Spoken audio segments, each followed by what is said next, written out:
ঐ বিধৰ্মী জহৰা, জংঘলত জন্ম লোৱা এক প্ৰাণী তহঁতে আমাৰ প্ৰিয় নবী হজৰত মোহাম্মদ সাল্লাল্লাহু আলাইহি সাল্লামৰ বিৰুদ্ধে মাত মাতিছ। তহঁতে জাননে এজন বিশ্ব নবী, তেওঁই হৈছে আখৰি নবী।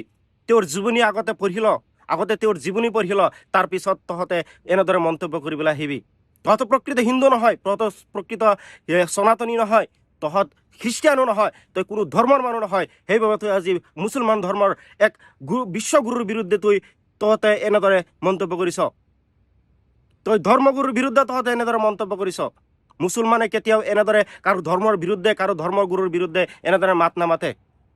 প্ৰিয় নবী আমাৰ হাৰ্ট, আমাৰ দিল তই আঘাত কৰিছ আমাৰ প্ৰকৃত নবীৰ হাৰ্টক।